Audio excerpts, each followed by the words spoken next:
So നമ്മൾ നേരത്തെ question 61, അതായത് സ്പീക്കർ ഓഫ് ലോക്സഭയുടെ ക്വസ്റ്റ്യൻ നമ്മൾ പഠിച്ചു. അതിനോട് ബന്ധപ്പെട്ട ലോക്സഭയുടെ സ്പീക്കറെ കുറിച്ചുള്ള ഫുൾ നോട്ട്സ് നമ്മൾ പഠിച്ചു.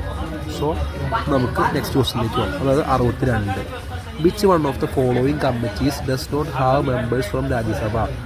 അതായത് ഇതിൽ ഏത് കമ്മിറ്റിയിലാണ് രാജ്യസഭയിലെ മെമ്പേഴ്സ് അംഗങ്ങളല്ലാത്തത്? ഓക്കെ, അതായത് കമ്മിറ്റീസ് എന്ന് പറയുമ്പോൾ അത് പാർലമെൻ്ററി കമ്മിറ്റീസാണ്. ഓക്കെ, ഈ കമ്മിറ്റീസിനെ കുറിച്ച് നമുക്ക് ഈ ക്വസ്റ്റിന് ആൻസർ നമ്മൾ ചെയ്യണമെങ്കിൽ നമ്മൾ ആദ്യം പാർലമെൻ്ററി കമ്മിറ്റീസിനെ കുറിച്ച് ഡീപ്പായിട്ട് പഠിക്കണം.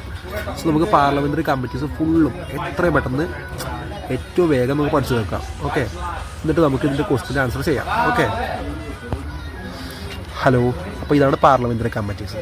പാർലമെൻ്ററി കമ്മിറ്റീസിൻ്റെ പ്രധാനപ്പെട്ട ഉദ്ദേശം എന്താണെന്ന് വെച്ച് കഴിഞ്ഞാൽ helps MPs discuss examine deeply. അതായത് MPകളെ, അത് പാർലമെൻറ്റിലെ അംഗങ്ങളായ MPകളെ അവരുടെ ഇഷ്യൂസ്, അവരുടെ പ്രശ്നങ്ങളെ ഡിസ്കസ് ചെയ്യാനും എക്സാമിൻ ചെയ്യാനും പഠിക്കാനും അത് ഡീപ്പായിട്ട് ഡിസ്കസ് ചെയ്യാനും എക്സാമിൻ ചെയ്യാനും സഹായിക്കാം. അതാണ് ഒന്നാമത്തെ അവരുടെ ഡ്യൂട്ടി.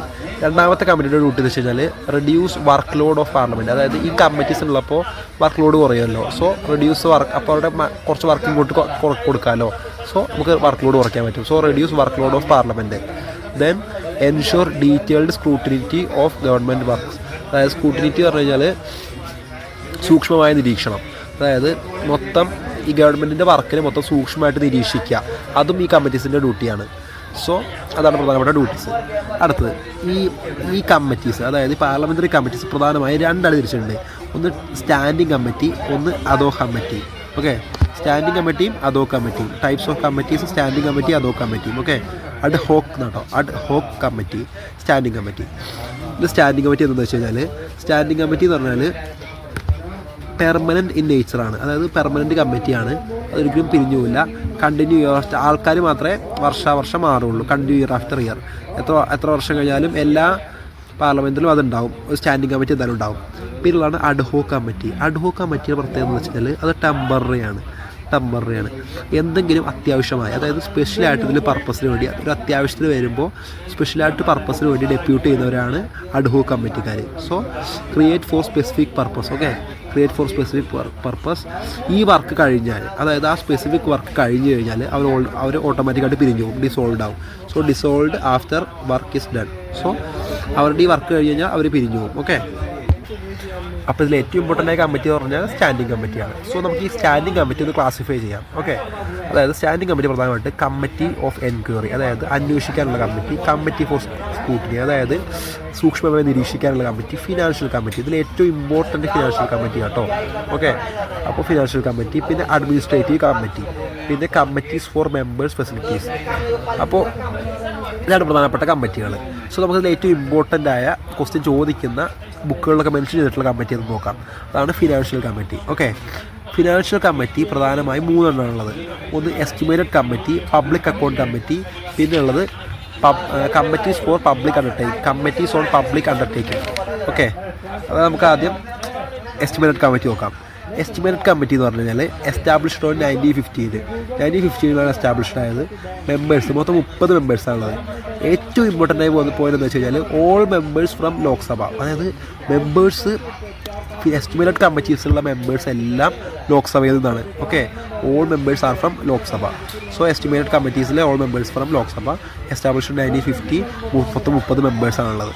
സോ അടുത്ത് public account committee. Okay, established 1921, മൊത്തം മെമ്പേഴ്സ് 22 പേര്. മൊത്തം മെമ്പേഴ്സ് 22 പേരാണുള്ളത്. രാജ്യസഭയിൽ നിന്നും ലോക്സഭയിൽ നിന്നും ആളുണ്ട്. രാജ്യസഭയിൽ നിന്ന് മൊത്തം 7 പേര്, ലോക്സഭയിൽ നിന്ന് 15 പേര്. അതാണ് പബ്ലിക് അക്കൗണ്ട് കമ്മിറ്റി. ഈ പബ്ലിക് അക്കൗണ്ട് കമ്മിറ്റിയിലാണ് CAG ഉള്ളത്. പിന്നെ നമ്മുടെ എക്സ്പെൻഡിച്ചറും നമ്മളെ സ്പെൻഡിങ്ങിനെ കുറിച്ച് പഠിക്കുന്ന കമ്മിറ്റിയാണ് പബ്ലിക് അക്കൗണ്ട് കമ്മിറ്റി. ഓക്കെ, അടുത്ത കമ്മിറ്റിയാണ് കമ്മിറ്റീസ് ഓൺ പബ്ലിക് അണ്ടർടേക്കിംഗ്. അതായത് കമ്മിറ്റീസ് ഓൺ, അതും ഫിനാൻഷ്യൽ കമ്മിറ്റിയാണ്. അത് കമ്മിറ്റി വന്നത് 1964. ഓക്കെ, 1964. അതിൽ മെമ്പേഴ്സ് 22 പേരാണ്. 15 പേര് ലോക്സഭയിൽ നിന്നും 7 പേര് രാജ്യസഭയിൽ നിന്നും. അതായത് പബ്ലിക് അക്കൗണ്ട് കമ്മിറ്റിയുടെ അതേപോലെയാണ് മെമ്പേഴ്സ് ഇവിടെ ഡിപ്ലോയ് ചെയ്തിരിക്കുന്നത്. അതായത് 22 മെമ്പേഴ്സ്, 15 പേര് ലോക്സഭയിൽ നിന്നും 7 പേര് രാജ്യസഭയിൽ നിന്നും. സോ ഇതിൽ നമുക്ക് ഏറ്റവും ഇമ്പോർട്ടൻ്റ് ആയ പോയിന്റ് എന്ന് വെച്ച് കഴിഞ്ഞാൽ ഒരേ ഒരു കമ്മിറ്റി, ഏത് കമ്മിറ്റി എടുത്തു കഴിഞ്ഞാലും, ഫിനാൻഷ്യൽ അല്ല ട്രൈബൽ ഏത് കമ്മിറ്റി എടുത്തു കഴിഞ്ഞാലും ആ കമ്മിറ്റിയിൽ അതിൽ രാജ്യസഭ മെമ്പേഴ്സ് ഇല്ലാത്ത ഒരേ ഒരു കമ്മിറ്റി എസ്റ്റിമേറ്റ് കമ്മിറ്റിയാണ്. So all members are from Lok Sabha members മാത്രമേ അതിലുള്ളൂ. ബാക്കി എല്ലാ കമ്മിറ്റികളിലും രാജ്യസഭ മെമ്പേഴ്സ് ഉണ്ടാവും. പക്ഷേ അതില്ലാത്ത ഒരേ ഒരു കമ്മിറ്റി ഇതാണ് എസ്റ്റിമേറ്റ് കമ്മിറ്റിയാണ്. ഓക്കെ, അപ്പോൾ നമ്മളിതും പഠിച്ചു. അടുത്ത് ഇതൊരു എക്സ്ട്രാ പോയിൻ്റാണ്, എക്സ്ട്രാ ഫാക്റ്റാണ്. അതായത് ചെയർപേഴ്സൺ ഓഫ് ദ കമ്മിറ്റി, അതായത് ഈ കമ്മിറ്റികളിലെ ചെയർപേഴ്സൺ, അതായത് എല്ലാ കമ്മിറ്റികളെയും ചെയർപേഴ്സണെ അപ്പോയിൻറ്റ് ചെയ്യുന്നത് സ്പീക്കറാണ്. ഓക്കെ, സ്പീക്കർ ഓഫ് ദ ലോക്സഭയുടെ സ്പീക്കറാണ് ഇവരൊക്കെ അപ്പോയിൻറ്റ് ചെയ്യുന്നത്. Usually from Lok Sabha members. Okay, അത് ലോക്സഭ മെമ്പേഴ്സ് എന്നാണ് യൂഷ്വലി എടുക്കാറ്. ഓക്കെ, അതും ഒരു പോയിൻ്റാണ്. സോ ഇത്രേ ഉള്ളൂ, സിമ്പിളല്ലേ, വളരെ സിമ്പിൾ ആണ്. നിങ്ങളെല്ലാവരും മനസ്സിലായെന്ന് കരുതുന്നു. ഓക്കെ, എന്തെങ്കിലും ഇമ്പ്രൂവ്മെൻറ്റ് വേണമെങ്കിൽ ചെയ്യാം. ഓക്കെ, എല്ലാവരും നമ്മുടെ വീഡിയോയുടെ ക്വാളിറ്റി കുറവാണെങ്കിലും കണ്ടൻറ്റിൻ്റെ ക്വാളിറ്റി ഒരു കുറവുണ്ടാവില്ല. സോ മാക്സിമം കാണുന്നവരൊക്കെ സബ്സ്ക്രൈബ് ചെയ്യുക, കൂടെ ലൈക്ക് ചെയ്യുക, ഷെയർ ചെയ്യുക, മാക്സിമം ഷെയർ ചെയ്യുക. സോ നെക്സ്റ്റ് വീഡിയോയിൽ കാണുന്നവരെ bye, thank you. Sorry, video എൻ്റെ ആയിട്ടില്ല. നമ്മൾ ഈ ക്വസ്റ്റിന് ആൻസർ ചെയ്തിട്ടില്ലല്ലോ. So 62 which one of the following committees does not have members from Rajya Sabha.